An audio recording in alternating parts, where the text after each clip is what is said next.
A warm welcome to the History Show here on Uxbridge FM.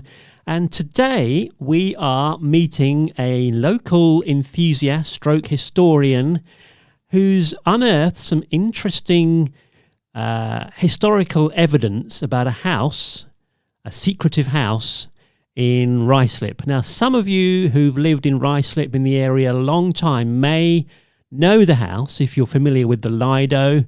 It was a house that burnt down in 1984. But we're going to meet a man, Evan, who's been doing a lot of research into this house. And we're going to find out a lot of interesting and secretive things about the house. Let's say hi to Evan Panagopoulos. Hi, Evan. Hi, how do you do? Yeah, I'm all right, thank you. Now, you've been doing a lot of research into this. You're calling it the Battle of Britain House, aren't you? Yes, about the Battle of Britain House. It is one of the many naming conventions that have been used for the house over the years, as we were about to find out. It's got some very interesting background behind it. And you started a website, a local website, which is battleofbritainhouse.org. You can go there afterwards and have a look at all the research that Evan's been doing, which is very interesting. But maybe we can start with going back to when the house was originally built and what it was used for originally. Yes, the history of the house begins at the turn of the 20th century, around 1904, where we have the first residents of the house moving in. They are farmers. They are a couple with origins from Germany or Denmark. The name of the farmer is Joseph Kohn, and his wife, only known by the name Mrs. Joseph Kohn. And they move in. They acquire the lease of what was called at the time the Ducks Hill Plantation from King's College, Cambridge, who were the lords of the manor in the area. So they use it as a farm, from what seems from the records, but also we know that Mrs. Joseph Kohn eventually made a career here in London by promoting her brand of Danish ladies' exercises. So she's one of the pioneers of wellness and leisure here in the Great Britain. She seems to have brought with her a series of exercises that had to do with ladies' diets, posture, common ailments, and general well-being for ladies, which was a novelty for the time. And she went on to print a leaflet, which is a very interesting leaflet. It is with the Welcome collection for anyone who will want to have a look. And it is very relevant today when it comes to wellness as it was back then. She went on to franchise these Danish exercise classes. She had a space where ladies came in and exercised with her, and she seems to have expanded that franchise in other cities in England and Scotland and Wales. And testimony to that are newspaper adverts of the time, mentioning her and her exercise classes, and it's always some kind of ladies with Danish or German surnames that are associated with this. So it's all very interesting about how this became, a pioneering kind of let's say, when it comes to ladies' exercises. She was one of the first. And it is said that in the grounds of the mansion, some records, some say that she used the mansion as a water hydro area, an area where people could come in and have hydrotherapy. Although this I haven't been able to verify this, but it's a very interesting avenue to research. And then we end up with the Second World War. Is that right? The next use of the house? The next use of the house, well, at the outbreak of the First World War, the rumor has it that the Joseph Kohns were either driven away, maybe they were interned as German or Danish nationals because of their origins. At any case, the trace is lost at the time, and they go away. After the war, in the 1920s, we have the next notable resident of the mansion, which is Mayor Franklin Klein, who is a very interesting personality, also a very colorful Los Angelino with origins from Tennessee, an American who in his 20s, he got on his bike and he crossed America from east to west, all these kind of thousands of miles and roads. It took him months, and he has the bug of the wanderlust in him. And we find him later on writing for local newspapers, and somehow he manages to become associated with a major Japanese shipping company. And the shipping company supports him and his writing, and he starts traveling around the world once a year or twice a year sometimes, using the Japanese shipping firm's ships, obviously. And he's writing about every port of call. And every year, each year from the late 1910s up until the late 30s, over a period of 20 years, he becomes very famous as a travel writer, the first travel writer, perhaps of that magnitude. And he issues this. I have a copy here, if I may show it to you. Yeah. It's the official shipper's guide. It's a leather-bound volume. It's quite massive, and he writes about every port of call he visits, about Yokohama, for example, exotic. Wow. It's a very kind of luxurious volume, an edition with photos of the port, the major buildings, the sites, also so the trading that's happening there, the weather conditions, what that region is famous and popular for, and what kind of crops and cargo can be obtained there. And it's becomes a very popular guide for everyone who's traveling for business or leisure. And he makes a fortune. He makes a fortune out of this guide. It exists in every shipping company's kind of office and in every steamship of the era. And he somehow obtains, he's one of the next residents of the Battle of Britain house. He moves in there. He renames it Kokio. The farm's name, I forgot to mention, the farm's name was Horsens. This is how Joseph Kohn and his wife had named it. And Mayor Franklin Klein comes in and he renames it Kokio, which is the name of the Japanese imperial palace in Tokyo. So he has a very kind of strong Japanese kind of culture and relations. And Mayor Franklin Klein spends some of his time there, here in Ruislip, when he's not traveling, and he brings with him many artifacts from his trips. And the rear garden of the house, of the mansion, you can still see in some photos from the 60s. You can still see photos of those kind of wonderful bronze, cast bronze items he has brought from his trips, cast bronze lions, food dogs, and elephant planters, and this sort of thing. Probably going to send you kind of clearer copies of those pictures. So he's there, and his story ends at some point in the late 30s. The history of the era is difficult. Japan in the late 30s is invading China, is invading Manchuria, and eventually, of course, we have the Japan increasingly kind of becoming hostile and entering the war, and we have Pearl Harbor, etc. And of course, the position of an American so much associated with the Japanese at the time becomes untenable.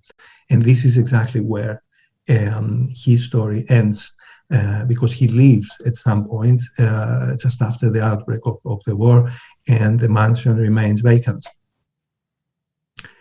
And here we have, at that point, the Ministry of Works coming in. It's around 1940. Britain is at war. The Ministry of Works has a program of requisitions of houses and spaces that are empty or vacant, and the requisition, the mansion, the Kokio mansion, or Franklin mansion as it was known at the time, and they awarded to the Office of Strategic Services, the fledgling U.S. intelligence agency that begins its own life cycle during the early stages of the war. It has to be said here that the Americans, at the outbreak of the war, they're really, really behind in intelligence. The British Secret Service obviously have a much longer history, a much broader network of contacts and spies and intelligence officers and apparatus. But the Americans are in the war and they need intelligence. They're very keen to learn, and they come into London. They send a delegation and they work closely with the Secret Service. And one of the products of this very close collaboration, intelligence sharings, etc., is the training of intelligence operatives in preparation for operations, behind enemy lines in occupied Europe. There is evidence that in and around London, there have been kind of OSS operatives kind of training in the arts of ungentlemanly warfare. We have hand-to-hand combat training, and we have radio training and codes and ciphers, and the disarming and just making and disarming of bombs. And I have I've gathered all these manuals, all these OSS manuals that have been declassified over the years to show you, to give you a flavor of what kind of work would have been taking place during wartime at the Battle of Britain House, with all these operatives kind of training into the intelligence work. So we have, at this point, we reach 1944, where it's post the invasion of Normandy, and we have the Allied armies knocking on Germany's door. And we have the major event in Christmas 1944, which is the last German offensive, which is the Battle of the Bulge, which is a huge surprise for the Allies, who are kind of heading into Germany without knowing exactly the strength of the German forces, without knowing the tenacity and the will to kind of carry on fighting. They don't know about secret weapons in Germany, and what's the status of the programs, and what new surprises Hitler might have in store for the Allied armies. And there are rumors of Hitler making a last stand in the Bavarian mountains, a redoubt in the Alps that is very well fortified and very well armed and equipped, and it could kind of drag the war on for months and years. So they need to send some people inside, behind into Germany, actually, which of course has been unreachable for over 10 years at that time. And they need people to go back and have a look and report. And of course, they understand that these people are better be Germans, people that are originally from Germany. And there are Germans actually here and there, Germans that have, for one reason or another, escaped Hitler's Germany, and they are living their lives outside in the free world, in Allied Europe, in America. And the heroes of this story, when it comes to Battle of Britain House, happen to be German socialists who managed to leave, or they were ousted from Germany in the 30s because they were communists, because of their political beliefs, and obviously alongside other parts of the German population that were unwanted, actually, and some others in Scotland. And they began associating among themselves. They created a group, a kind of secret kind of group. They called themselves the Free Germans, and those Free Germans associated with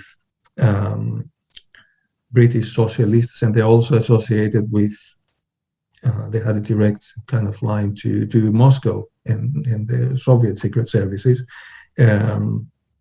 which is interesting because we will see that they kind of, to a certain degree, they work for both sides.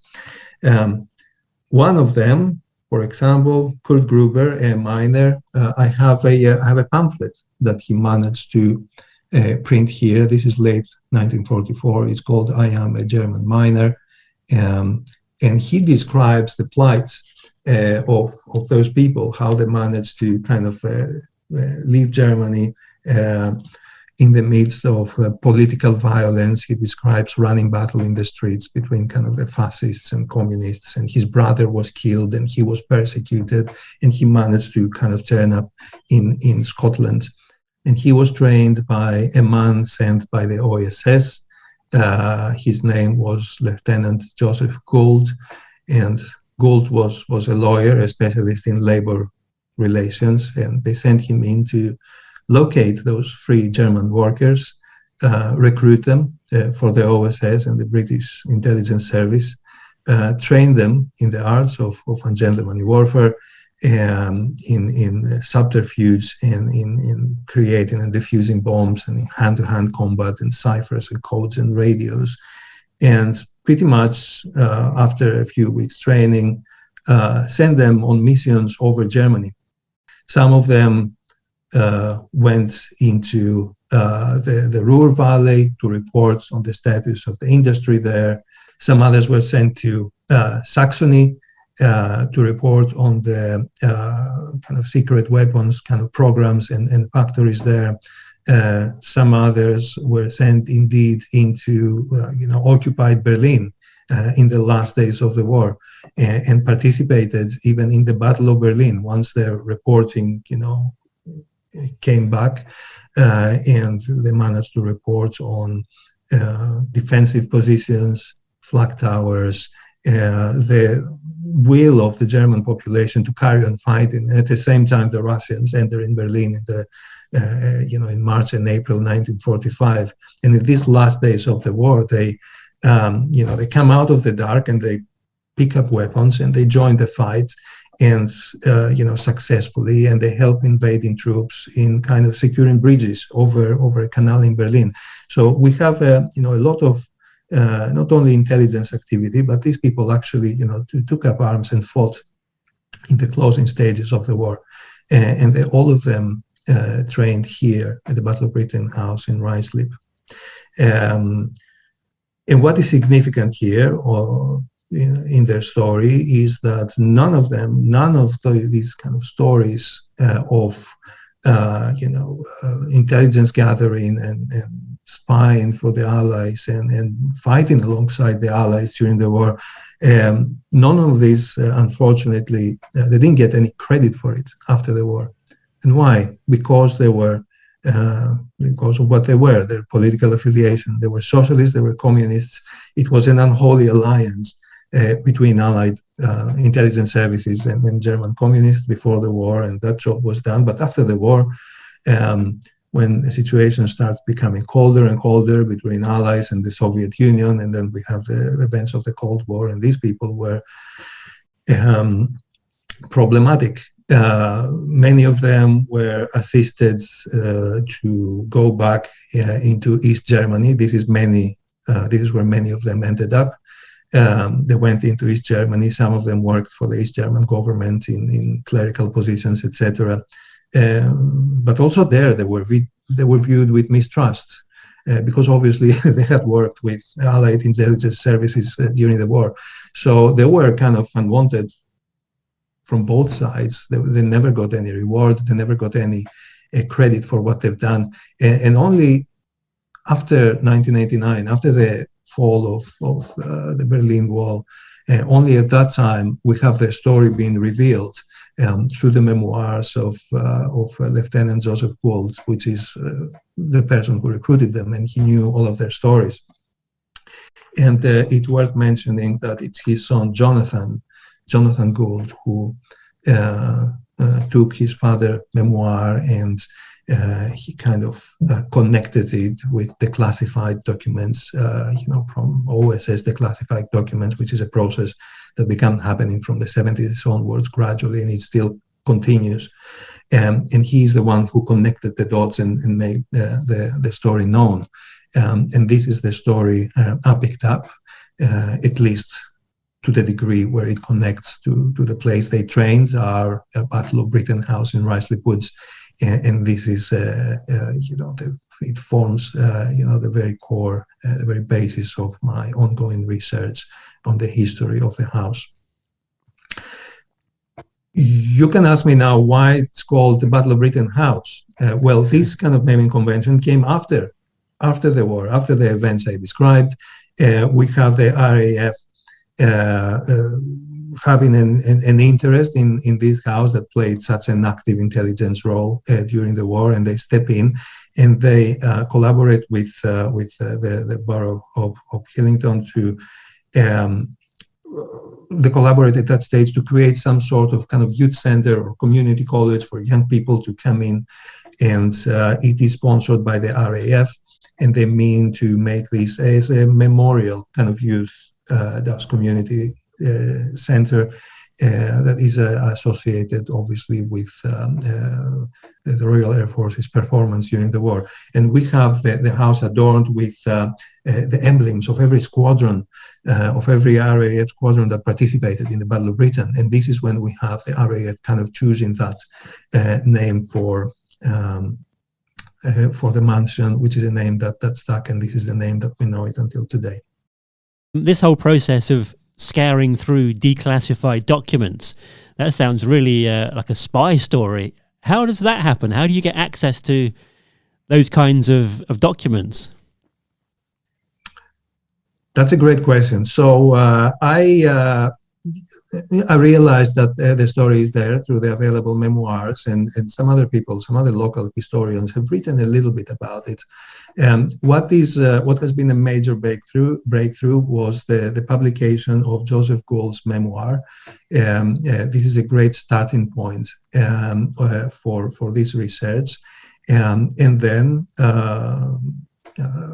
many of those documents, many of those OSS files and other secret files are publicly available if you know where to look in the National Archives.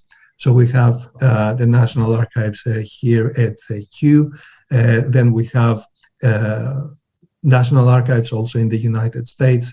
And through written requests, some of the material is available also online. I have managed to find, for example, the case file of one of the Free Germans, the file that the British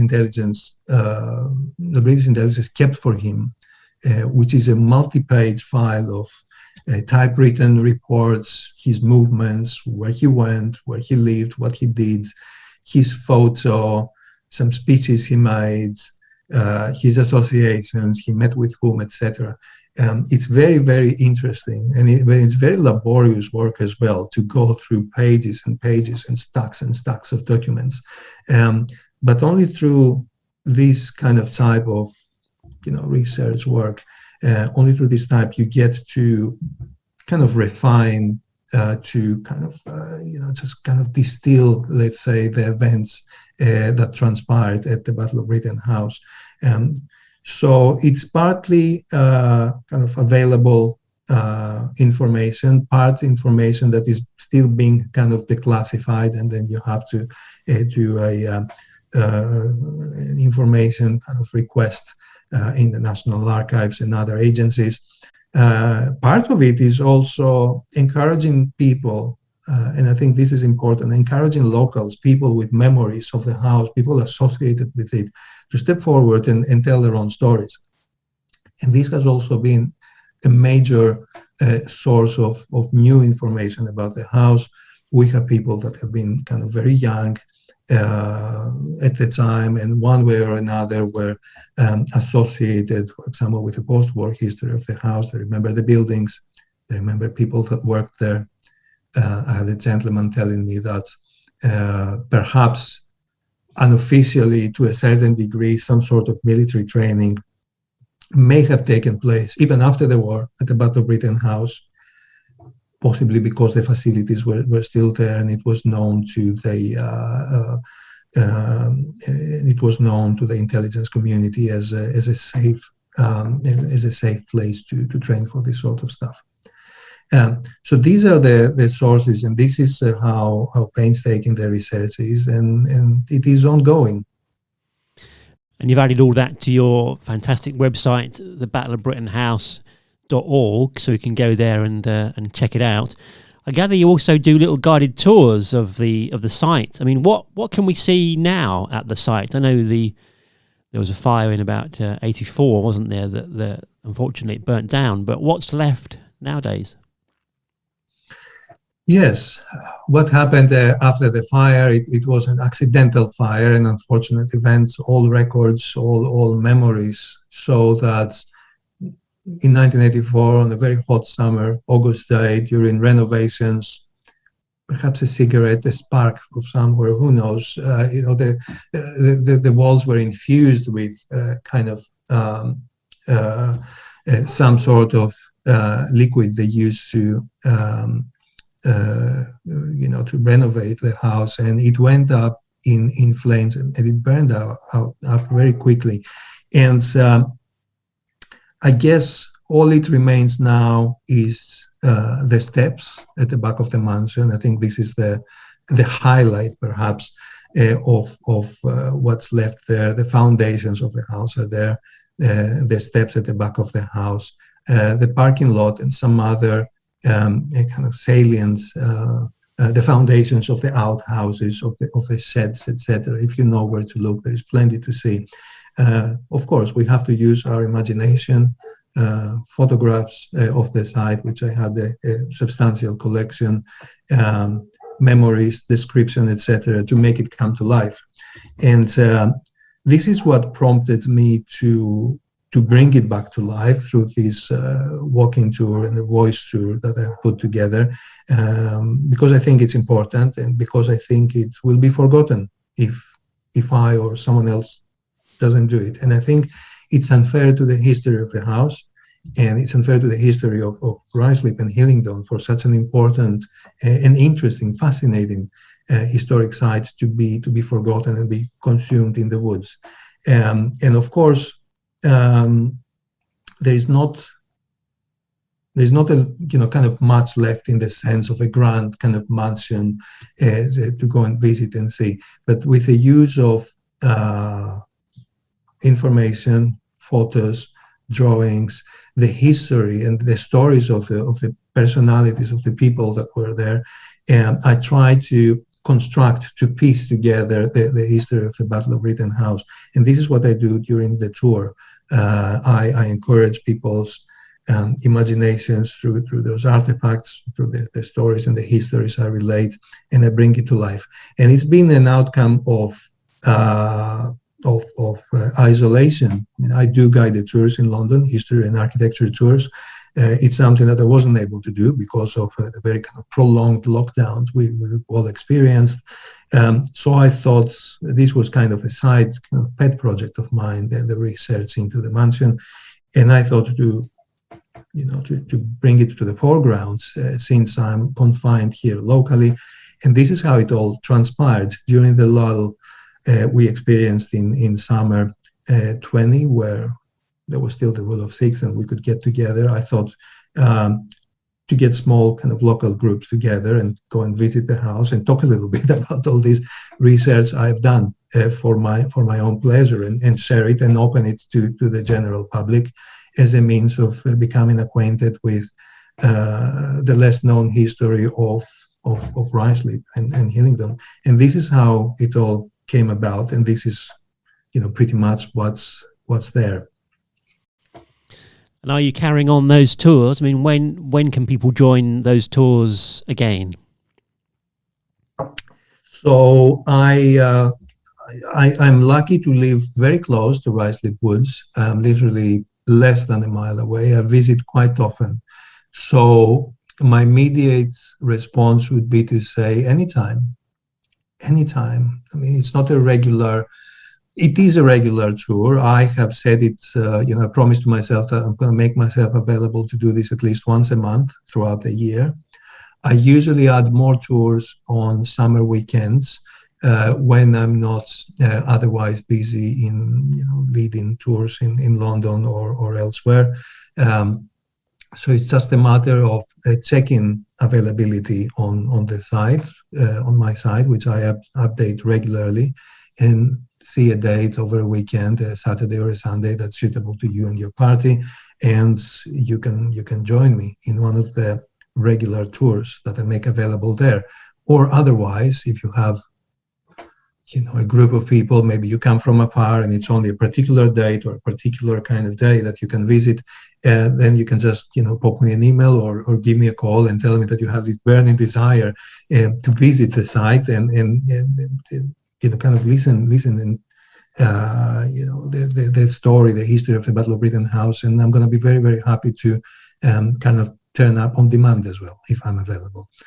So pretty much all the time. Well, it's a fascinating story, and I gather you do some other audio tours as well. Do you want to tell us about those that you've put together? Yes, the audio tour is, again, a byproduct of our current state of isolation and seclusion. This made me think about new ways of telling stories. Obviously, I prefer personal contact and physical tours, but we all found out that this might not be feasible in the immediate time. We already have had almost 1 year and God knows for how long, and in the future also. I bet that people will be a little bit more careful about who and how, their physical presence, and how many people can be together in a group, and who do you want to associate, for health reasons, obviously, with people that you don't know personally. So I thought to make the tour available to those of us less disposed or less inclined to join a physical group, and I created a voice tour with the help of Voice Map, who are they're a great company. It's something you can download on your phone, and then you download it on your phone, and then there's a map of the route which you can follow closely, and on a particular kind of points, stops, marks along the route, you can hear an audio version of this story. I am narrating it, and this way you can take the tour on your own or with a small group of people close to you, and you can enjoy the best of the woods in relative peace, quiet, and isolation. So I make this available to those who prefer perhaps something different, a different style of activity in the woods. And it's something new because I have added also a short history of the Ruislip Lido, which is very close, and although it's not directly associated with the Battle of Britain House, obviously it's also another very interesting a building with an interesting history in Ruislip Woods. So you get two for one in the same audio tour, and it's a very pleasant 1 hour walk at Ruislip Woods, which is an amazing natural reserve anyway. So combining history with nature, my favorite thing, which should become everyone's favorite pastime, really, probably. As I say, it's really fascinating learning about the Battle of Britain House, and the website again, battleofbritainhouse.org. Thanks for those offers of tours. That sounds amazing. I'll have to take you up on that and go and visit the Lido with you at some point and have a tour around what's left and imagine how amazing it used to be. That sounds great. As a closing comment, I would like to encourage people to come forward with their memories. See this as an opportunity, and this is actually one of the key reasons I'm doing this, is to encourage people to connect with local history and come forward with their own memories of the house, with their own memories of how this neighborhood used to be in the past. Look in your photo books, look in your bookshelves, in kind of boxes in your attic for artifacts, for papers, for photos, for books that are connected and related to the history of the region, and help this project come to life. One of the greatest pleasures I derived doing this was when people, and I have still people coming forward and contacting me and saying, yes, I have this memory of this, and I have this memory of that. The most recent one, just to give an example, was this gentleman who rang me the other day, and he said that he read my article, my blog somewhere, and he has his own story to relate. And he's pretty convinced that, after the war, the Battle of Britain House and the kind of nearby location there might be something underground, like an underground bunker or facility that might have played a role in the kind of nuclear kind of defense of Britain, which is a story that I don't know. I mean, someone says that he has seen something in the woods that can testify to that. That's something that I'm going to kind of take up, and I'm going to go out in the woods with them, and he's going to show me what he's seen in the ground, and we're going to have a chat about this possibility, because there's still so many things that need to be that haven't yet been declassified, and there is still many stories that have remained unknown for too long. And this is a call out to you, to everyone, to come forward with their stories, with their rumors, with whatever they heard about it, so we can kind of make it part of the narrative, of the very interesting and fascinating narrative of this kind of mansion in the woods. Well, thank you, Evan. It's been absolutely fascinating chatting to you today about the Battle of Britain House. Once again, the website, battleofbritainhouse.org. There's a nice blog on there, which Evan updates regularly, and his contact details as well. Thanks, Evan. Thank you very much.